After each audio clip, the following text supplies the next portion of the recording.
ಕನ್ನಡದ ಸಾಂಸ್ಕೃತಿಕ channel Guruveera Kannada blog.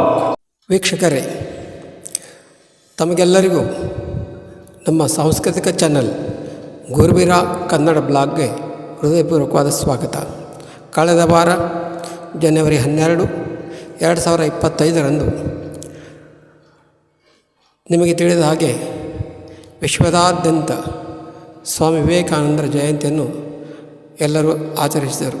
ಹಾಗೆ ನಮ್ಮ ಬೀದರ್ದ ನಂದಿ ಕಾಲನಿಯಲ್ಲಿ ಎಲ್ಲ ಪ್ರಮುಖರು, ಮುಖಂಡರು, ಹಿರಿಯರು ಸೇರಿ ಸ್ವಾಮಿ ವಿವೇಕಾನಂದ ಜಯಂತಿಯನ್ನು ಸಂಭ್ರಮದಿಂದ ಆಚರಿಸಿದರು.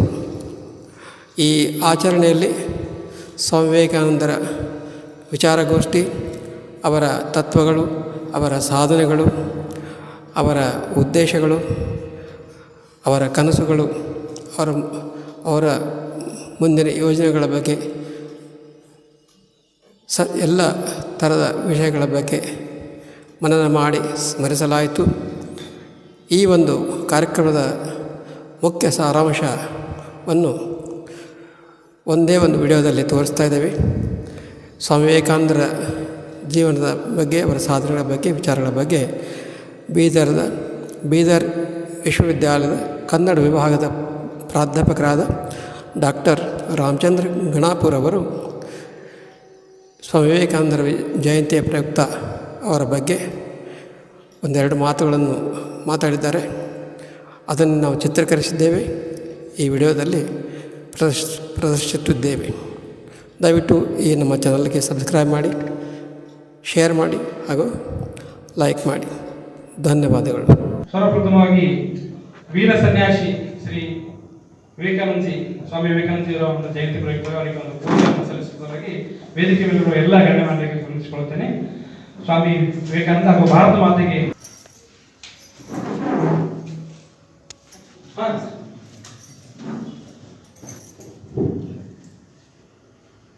ಜೋರಾದ ಚಪ್ಪಾಳೆ.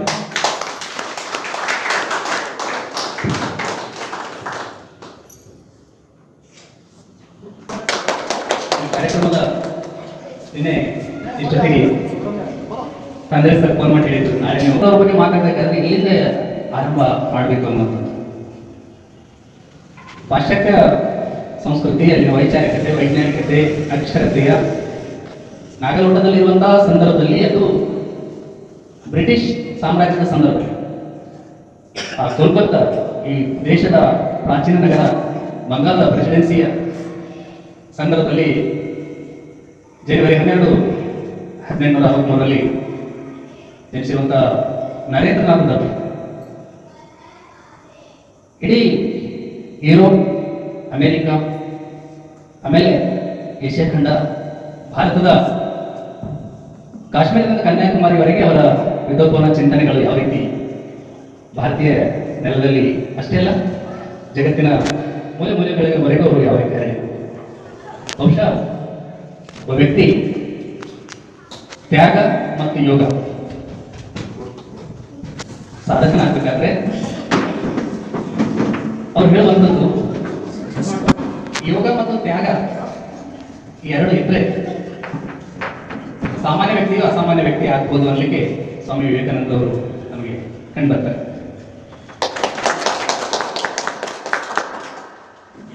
ಆ ಸಂದರ್ಭದಲ್ಲಿ ಅವಾಗೆಲ್ಲ ಬ್ರಿಟಿಷ್ ಸಾಮ್ರಾಜ್ಯದ ಸಂದರ್ಭದಲ್ಲಿ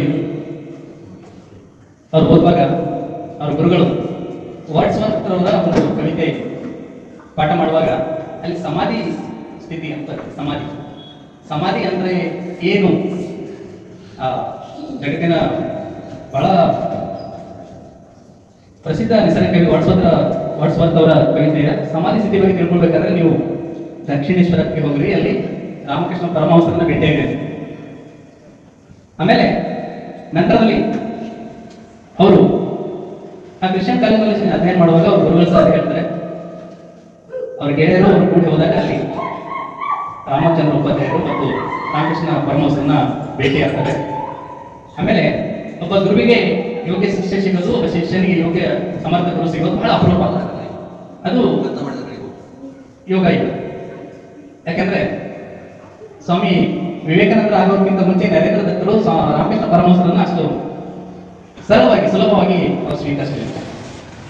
ಯಾಕೆಂದ್ರೆ ತುಂಬಾ ಕ್ರಿಯಾಶೀಲ, ಚುರುಕುತನ, ಯಾವುದನ್ನು ಅವ್ರು ಹೇಳೋದೇನಂದ್ರೆ ವಿಮರ್ಶೆ ಮಾಡಲಿಕ್ಕೆ ಒಪ್ಕೊಳ್ಬಾರ್ದು ಅಂತ ಹೇಳಿ. ವಿಮರ್ಶೆ ಮಾಡಲಿಕ್ಕೆ ಒಪ್ಕೊಳ್ಬಾರ್ದು ಯಾವುದೇ ವಿಷಯ ಇರಲಿ. ನಾವು ಅನಾದಿ ಕಾಲದಿಂದಲೂ ನಾವು ನೋಡುವಾಗ ಗುರು ಶಿಷ್ಯರ ಪರಂಪರೆ. ನಾವು ಸಿದ್ದರಾಮನ ವಚನದಂತೆ ಶಿಷ್ಯನೆಂಬ ಅವನಿಗೆ ವಸಂತ ನೋಡಗುರು, ಶಿಷ್ಯನೆಂಬ ರಾತ್ರಿಗೆ ಸೂರ್ಯ ನೋಡಗುರು ಅನ್ನುವ ಹಾಗೆ ಕ್ರಿಸ್ತಪೂರ್ವ 5ನೇ ಶತಮಾನದ ಅದಕ್ಕಿಂತ ಮುಂಚೆ ಸಾಕ್ರಾಟಿಸನ್ ಶಿಷ್ಯ ಪ್ಲೇಟೋ, ಪ್ಲೇಟನ್ ಶಿಷ್ಯ ಅರಿಸ್ಟಾಟಲ್, ಅರಿಸ್ಟಾಟಲ್ ಶಿಷ್ಯ ಅಲೆಕ್ಸಾಂಡರ್. ನಮ್ಮಲ್ಲಿ ಭೀಷ್ಮ ಪಿತಾಮಹ ಅಂತೀವಿ, ಭೀಷ್ಮ ಪರಶುರಾಮರ ಸಂದರ್ಭ ನೋಡ್ತೀವಿ. ಮುಂದೆ ದ್ರೋಣಾಚಾರ್ಯ ಏಕಲವ್ಯರ ಸಂದರ್ಭ ನೋಡ್ತೀವಿ. ಗುರು ಗೋವಿಂದ ಭಟ್ರು ಶಿಕ್ಷಣ ಚರಿತ್ರದ ಸಂದರ್ಭ ನಾವು ನೋಡ್ತೇವೆ. ಅನಂತರ ಕವಿರರು ರಾಮಾನಂದ ತೀರ್ಥರ ಸಂದರ್ಭ ನಾವು ನೋಡ್ತೀವಿ.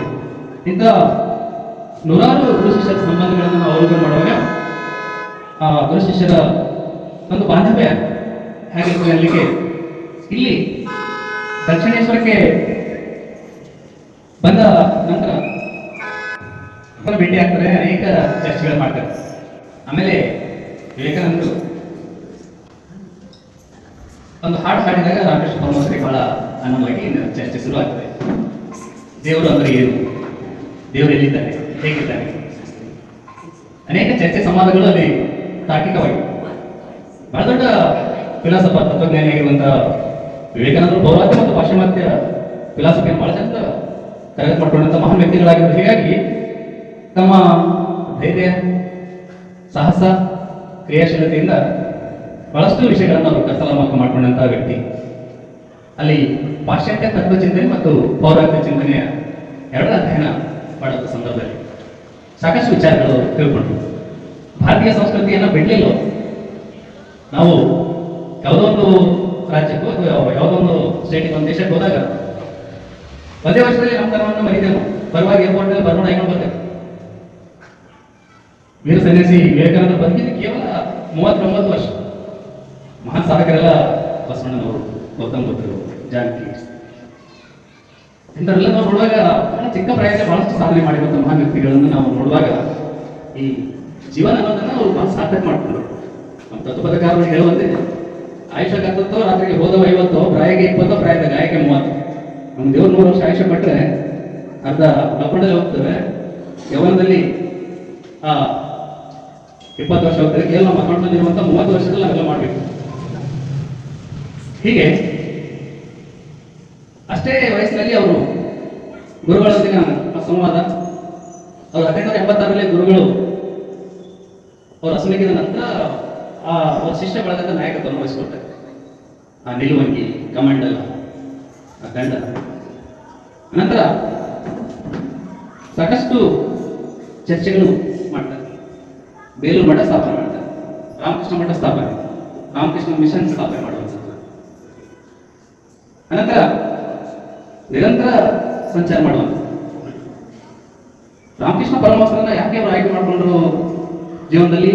ಅವರು ರಾಮಕೃಷ್ಣ ಪರಮಹಂಸರು ಶಿಕ್ಷಣವಂತರಲ್ಲ, ಪಂಡಿತರು ಅಲ್ಲ, ಓದಿದರು ಆಗಿರಲಿಲ್ಲ. ಆದರೂ ಸಹ ಅವ್ರ ತಪಶ್ಚರ್ಯ, ಅವ್ರ ಯೋಗ, ಅವರ ಧ್ಯಾನ, ಅವರ ಏಕಾಗ್ರತೆ, ಅವರ ಏಕೇಶ್ವರವಾದ, ಸಮಾಜವನ್ನು ಸನ್ಮಾರ್ಗಕ್ಕೆ ತರುವಲ್ಲಿ ಅವರು ಹಾಗೂ ಅವರ ಸಹಧರ್ಮಿಣಿ ಶಾರದಾದೇವಿಯವರು ಮಾಡಿರುವಂಥ ಒಂದು ಕೊಡುಗೆ, ಇವು ಸ್ವಾಮಿ ವಿವೇಕಾನಂದರ ಅವರ ಮೇಲೆ ಬಹಳಷ್ಟು ಪರಿಣಾಮ ಇದೆ. ಮನುಷ್ಯ ಆ ಜೀವನದಲ್ಲಿ ಯಾವ ರೀತಿ ಮುಂದುವರಿಬೇಕು, ಜೀವನ ಸಾರ್ಥಕ ಮಾಡ್ಕೊಳ್ಬೇಕು ಅನ್ನೋದ್ರ ಕುರಿತು ಮಾತಾಡ್ತಾ ಅವರು ಕೇವಲ ಬಾಯಿ ಮಾತಿನಲ್ಲಿ ಹೇಳದೆ ಅದರ ದಾಖಲೀಕರಣಗೊಳಿಸುವಂತ ಕೆಲಸ ಮಾಡ್ತಾರೆ. ಈ ರಾಜಯೋಗ ಅಂದ್ರಿ, ಕರ್ಮಯೋಗ ಅಂದ್ರಿ, ಭಕ್ತಿ ಯೋಗ ಅಂದ್ರಿ, ಜ್ಞಾನ ಯೋಗ ಅಂದ್ರಿ, ಅವುಗಳ ಕಥಲ ಮಾಡ್ಕೊಂಡಂತ ತತ್ವಜ್ಞಾನಿ ಪಾಶ್ಚಾತ್ಯರ ಒಂದು ಸಂಸ್ಕೃತಿ ಮತ್ತು ನಮ್ಮ ಸಂಸ್ಕೃತಿಯ ಒಂದು ಸಂಬಂಧ ವ್ಯತ್ಯಾಸಗಳನ್ನು ನೋಡ್ತಾರೆ. ಹಾಗಾಗಿ ಇವರು ಲಂಡನ್ಗೆ ಹೋದಾಗ ಅಲ್ಲಿ ಎಲಿಜಬೆತ್ ಮಾರ್ಗೆಟ್ ಅಲ್ಲಿ ರಾಕಲ್ಸ್ ಯೂನಿವರ್ಸಿಟಿಯ ವಿದ್ಯಾರ್ಥಿನಿ. ಅಲ್ಲಿ ಪಾಶ್ಚಾತ್ಯ ಚಿಂತನೆಗಳಿಗೂ ಮತ್ತು ಭಾರತೀಯ ಚಿಂತನೆಗಳಿಗೂ ಯಾವ ರೀತಿ ಅವರು ತರ್ಜುಮೆ ಮಾಡಿ ಅನೇಕ ವಿಷಯಗಳನ್ನು ಸ್ವಾಮಿ ವಿವೇಕಾನಂದ ಅವರನ್ನು ತಿಳ್ಕೊಂಡು ಮುಂದೆ ಅವರು ನಿವೇದಿತ ಆಗುವುದು. ಸಾಕಷ್ಟು ವಿದ್ವಾನ್ ಮಣಿಗಳ ಜೊತೆ ಭೇಟಿ ಆಗ್ತದೆ.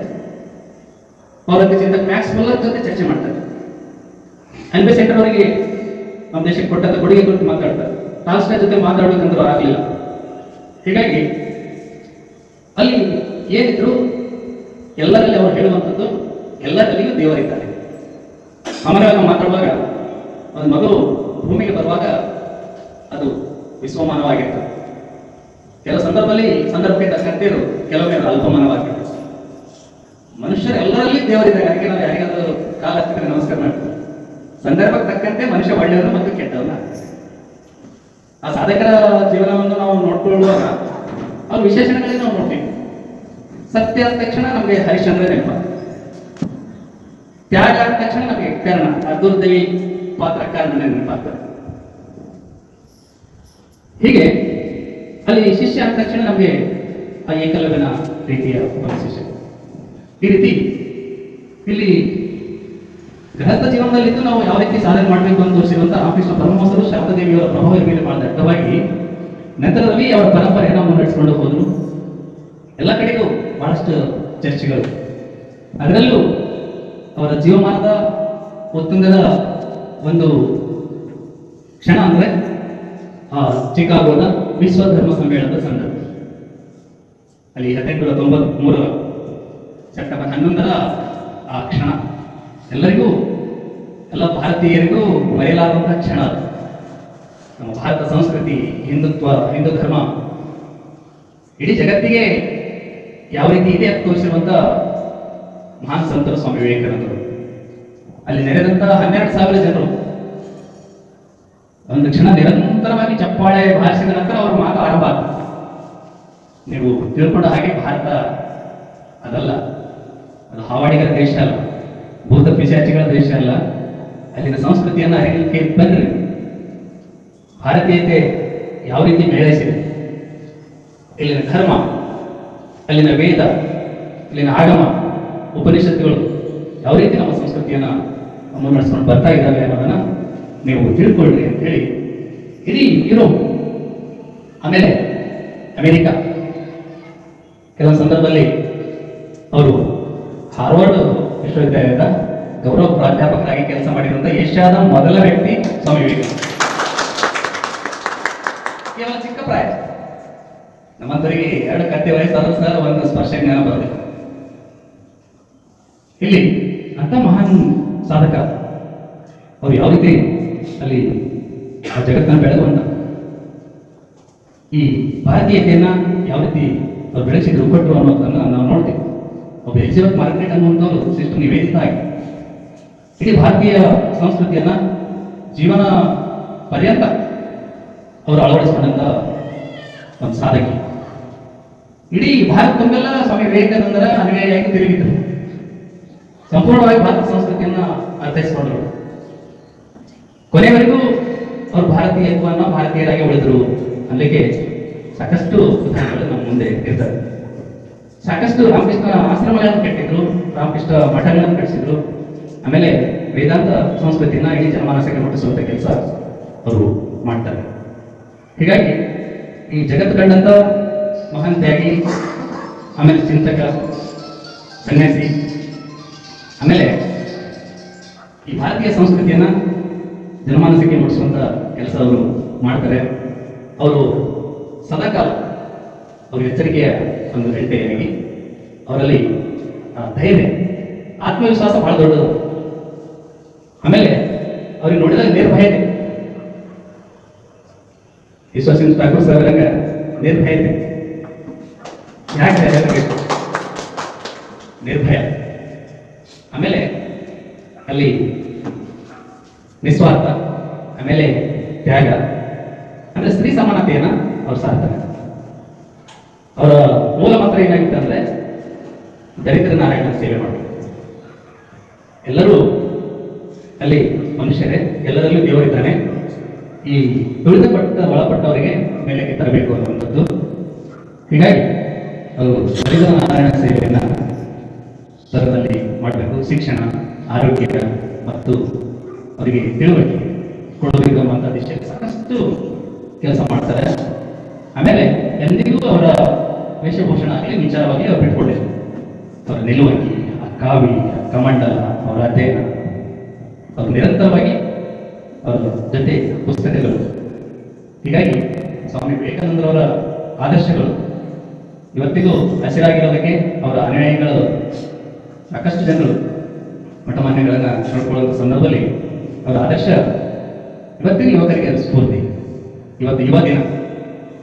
ನಾವು BA ಓದುವಾಗ ಹಿರಿಯ ವಿದ್ವಾಂಸರು PM ಕಲ್ಗಲಿ ಅಂತೇಳಿ ಅವರು ಮಾತಾಡಿದರು. ಅಲ್ಲಿ ನಿಮ್ಮ ವಿದ್ಯಾರ್ಥಿ ಜೀವನದಲ್ಲಿ ಮನೆಯಲ್ಲ ವಿವೇಕಾನಂದ ಫೋಟೋ ಹಾಕ್ರಿ, ಅವರನ್ನು ನೀವು ಎದ್ದಾಗೊಮ್ಮೆ ಮಲ್ಕೊಳ್ಳೋಗೊಮ್ಮೆ ನೋಡ್ರಿ ಅಂತ ಹೇಳಿ. ಮಲ್ಕೊಂಡಾಗ ಎದ್ದಾಗ ಆ ತೇಜಸ್, ಆ ಒಂದು ಮುಖ ಅದು ನೋಡಿದಾಗ ಇವತ್ತಿನ ನಾವು ಇಲ್ಲಿವರೆಗೆ ಪದವಿ PhD ವರೆಗೂ ಆ ಫೋಟೋ ಹಂಗೆ ಇಟ್ಕೊಂಡಿದ್ದೀವಿ.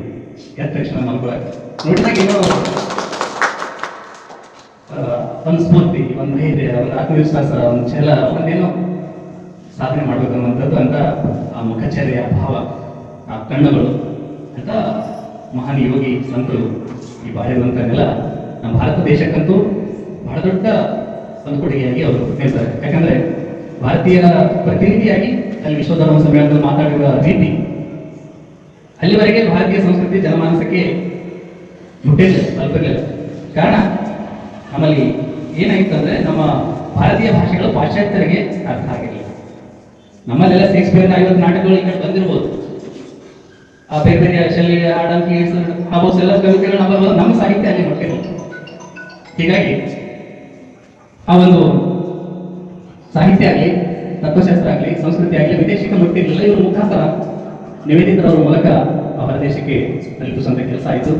ಆಮೇಲೆ ರಾಮಕೃಷ್ಣ ಮಿಷನ್, ರಾಮಕೃಷ್ಣ ಮಠ ಕೂಡ ಆ ದಿಶೆಯಲ್ಲಿ ಕೆಲಸ ಮಾಡಿತು ಅಂತ ಈ ಸಂದರ್ಭದಲ್ಲಿ ಹೇಳ್ತಾ, ಬಹುಶಃ ಸಾಕಷ್ಟು ಅವ್ರ ಬಗ್ಗೆ ಎಷ್ಟು ಮಾತಾಡಿದ್ರು ಕಡಿಮೆನೆ ಅಂತ ವೀರ ಸನ್ಯಾಸಿ ಸ್ವಾಮಿ ವಿವೇಕಾನಂದರವರ ಸಿಂಹವಾಣಿ, ಆ ತೇಜಸ್ಸು, ಏಳಿ ಎದ್ದೇಳಿ ಗುರಿ ಮುಟ್ಟುವ ತನಕ ನಿಲ್ಲದಿರಿ ಅನ್ನೋದು. ಏಳಿ ಎದ್ದೇಳಿ ಗುರಿ ಮುಟ್ಟುವ ತನಕ ನಿಲ್ಲದಿರಿ. ಯಾವುದೇ ನಕಾರಾತ್ಮಕ ಚಿಂತನೆಗಳು ಇಟ್ಕೋಬೇಡಿ, ಎಲ್ಲನೂ ಸಕಾರಾತ್ಮಕ. ಯಾಕಂದ್ರೆ ಈ ಶರೀರ ಬರ್ತದೆ ಹೋಗ್ತದೆ, ಈ ಕಾಯ ಸ್ಥಿರವಲ್ಲ ಅನ್ನೋದು.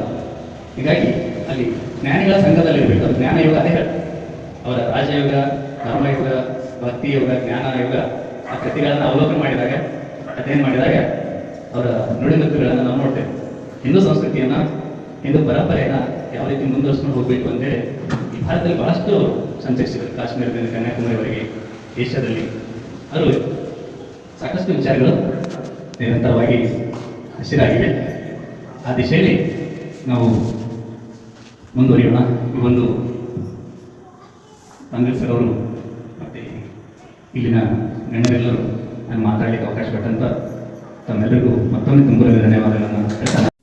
ಈ ಚಾನಲ್ಗೆ ಸಬ್ಸ್ಕ್ರೈಬ್ ಮಾಡಿ, ಲೈಕ್ ಕೊಡಿ, ಶೇರ್ ಮಾಡಿ ಮತ್ತು ಐಕಾನ್ ಬೆಲ್ಲನ್ನು ಕ್ಲಿಕ್ ಮಾಡಿ. ಧನ್ಯವಾದಗಳು.